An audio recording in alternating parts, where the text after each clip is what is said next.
Hello বন্ধুরা, টি-20 বিশ্বকাপের world cup টিমের ভারতীয় স্কোয়াডটা যখন তখনই কিন্তু ঘোষণা হয়ে যেতে পারে। আমাদের বর্তমানে ভারতীয় মিডিয়ারা আইপিএলের থেকেও বেশি চর্চা করছে যে আইপিএলের পরে আগামী টি-20 বিশ্বকাপে ভারতীয় স্কোয়াড কী হতে চলেছে। বিভিন্ন ক্ষেত্রে শুনতে পাচ্ছি যে বিরাট কোহলির সাথে রোহিত শর্মা ওপেনিং করতে পারে, হার্দিক পান্ডিয়ার জায়গায় শিবম দুবেকে সুযোগ দিতে পারে, অনেক রকম নানান রকম কথা কিন্তু আমরা শুনতে পাচ্ছি। আর ইতিমধ্যেই বন্ধুরা, ভারতীয় স্কোয়াড ঘোষণা করার আগে আমি ব্যক্তিগতভাবে আমার পছন্দের 15 জন সদস্যের ভারতীয় দল যারা খেলতে পারে আগামী বিশ্বকাপে সেই টিমটা কিন্তু বানিয়ে ফেলেছি তোমাদের জন্য। সুতরাং যে 15 জনের নামটা আমি বিশ্বকাপে রেখেছি সেই 15 জন প্লেয়ারদের নাম কিন্তু সবার আগে তোমাদের সামনে বলছি।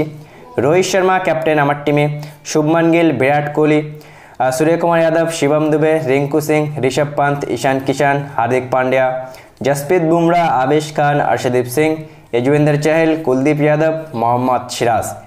এই যে 15 জন প্লেয়ারের আমি নাম বললাম বন্ধুরা, বিভিন্ন ক্ষেত্রে প্রশ্ন উঠতেই পারে যে ওপেনিংয়ে জয়সওয়াল নেই কেন। বন্ধুরা, জয়সওয়ালের পারফরমেন্স খুবই খারাপ যাচ্ছে। যদি পারফরমেন্সকে বেস করে টিম বানানো হয় তাহলে কিন্তু শুভমান গিল আর রোহিত শর্মায় ওপেনিং করতে পারে। 3 নম্বরে বিরাট কোহলি এই আইপিএলে 350 রান করে খেলছে। আর কঠিন পরিস্থিতিতে ভারতের ম্যাচ জেতানোর জন্য বিরাট কোহলিকে কিন্তু সবার আগে ভারতীয় দলে দরকার। সুতরাং বিরাট কোহলি তো থাকবেই আমার এই টিমে। শিবম দুবে না হার্দিক পান্ডিয়া, এই প্রশ্নটা উঠতে পারে। আমার কাছে দুজনেই বন্ধুরা। শিবম দুবে যেহেতু এই আইপিএলে অনেক অসাধারণ ইনিংস কিন্তু খেলেই চলেছে, সুতরাং তাকে তো রাখাই উচিত। তাকে যদি না রাখে কিন্তু অনেক বড় বেইমানি হবে। এদিকে হার্দিক পান্ডিয়ার সময়টা খারাপ গেলেও বন্ধুরা, ওয়েস্ট ইন্ডিজের মতো কন্ডিশনে একজন ফাস্ট বলার অলরাউন্ডার হার্দিক পান্ডিয়ার মতো প্লেয়ার, আর হার্দিক পান্ডিয়া মনে রাখবেন হার্দিক পান্ডিয়া কিন্তু বিশ্বকাপে অনেক ভালো খেলে। সুতরাং আমার মনে হচ্ছে যে হার্দিক পান্ডিয়া ভালো করবে, সেই জন্য হার্দিক পান্ডিয়াও আমার দলে আছে। উইকেট কিপার ব্যাটসম্যান হিসেবে সঞ্জু স্যামসনকে কেন কে এল রাহুলকে না? 2021-22 টি-20 বিশ্বকাপে কে এল রাহুল খেলেছে। কে এল রাহুল একেবারেই বাজে পারফরমেন্স করেছে। রিসেন্টলি আইপিএলেও কিন্তু তার পারফরমেন্স খুবই বাজে যাচ্ছে।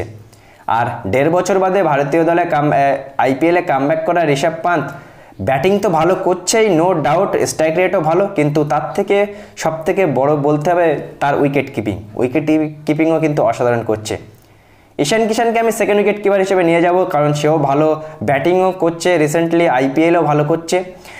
সঞ্জু স্যামসন আমরা জানি অনেকেই প্রশ্ন তুলতে পারে, বা তাকে যদি না সিলেক্ট করা হয় সোশ্যাল মিডিয়াতে সিলেক্টরদের গালাগালিও শুনতে হয়। দেখো, সঞ্জু স্যামসন আইপিএলে অনেক ভালো করে, কিন্তু তোমরা দেখেছো যে সে যখন ভারতীয় দলে তাকে সুযোগ দেওয়া হয় সে কিন্তু ততটা ভালো করতে পারে না। অনেক সুযোগ দিয়েছে তাকে, সে কিন্তু ভারতীয় দলে ভালো করতে পারে না। সেই জন্য মনে হচ্ছে বন্ধুরা সঞ্জু স্যামসনকে না নিয়ে যেতেও পারে, যেহেতু রোহিত শর্মা ক্যাপ্টেন। রিঙ্কু সিং না রেহান পরাগ? বিরাট কোহলির পর দ্বিতীয় সর্বোচ্চ রান, বর্তমানে 300+ রানে রেহান পরাগ দ্বিতীয় স্থানে। অনেক ভালো ব্যাটিং করছে। ভারতীয় দলে এখনও পর্যন্ত একটাও ম্যাচ খেলেনি। রিঙ্কু সিংয়ের এক্সপিরিয়েন্স আছে, কিছু ম্যাচ খেলেছে সে। যেহেতু রিঙ্কু সিং কলকাতার হয়ে অনেক লাস্টে ব্যাটিং করতে নামছে, 2 ওভার 3 ওভার করে সুযোগ পাচ্ছে, সেহেতু কিন্তু ততটা ভালো ব্যাটিং সে করতে পারছে না, বা আমরা ততটা ভালো যে রিঙ্কু সিংকে আমরা দেখি সেই রিঙ্কু সিংকে দেখতে পাচ্ছি না। তা সত্ত্বেও আমার মনে হচ্ছে রিঙ্কু সিংকে নিয়ে যাবে। প্রপার 3টে ফাস্ট বোলার, জসপ্রীত বুমরা, আবেশ খান আর অর্শদীপ সিং। বাহাতি ফাস্ট বোলার তো একটা দরকার আমাদের টিমে। অর্শদীপ সিং ভালো করবে, ভালো করে আসছে সুযোগ পেলেই। আবেশ খান অসাধারণ ট্যালেন্ট। কি আবেশ খানকে দেখছি এই আইপিএলে বন্ধুরা। এর আগে আবেশ খান মার খেয়ে মরে যেত, সেই আবেশ খান এত সুন্দর, এত পরিশ্রম করে এত ভালো পারফরমেন্স দিচ্ছে আইপিএলে। তা সেই জন্য কিন্তু আমার মনে হচ্ছে আবেশ খানকেও নিয়ে যেতে পারে। স্পিনারের রবি বিষ্ণয় খুবই বাজে খেলছে, খুবই বাজে পারফরমেন্স করছে। চাহেল 12 উইকেটের সাথে lead wicket taker. Kuldeep Yadav Trump card. আমরা জানি যে চাহেলের সাথে অনেক বড় বেইমানি হয়। যখনই টি-20 বিশ্বকাপ, এশিয়া কাপ, ওয়ানডে বিশ্বকাপ আসে তখনই চাহেলকে পুরো তার সাথে বেইমানি করে তাকে বাদ দেওয়া হয়। সে কিন্তু আহামরি খারাপ ক্রিকেট খেলে এমন না, সে ভালো ক্রিকেট খেলে। সেই জন্য কুলদীপ যাদবের সাথে যজুবেন্দ্র চাহেল কুলচা জড়ি আমাদেরকে বহু ম্যাচ জিতিয়েছে। আর এই জড়িকেই কিন্তু আমি রাখবো আমার টিমে। ফাস্ট বোলিংয়ে সিরাজ যেহেতু টি-20 বলার হিসেবে আমরা দেখতে পাচ্ছি না, পারফরমেন্স করছে, প্রচণ্ড মার খাচ্ছে বন্ধুরা। যেহেতু রোহিত শর্মা ক্যাপ্টেন সেহেতু সিরাজকে নিয়ে যেতে পারে, সেই জন্য সিরাজের নামটা এখানে আছে।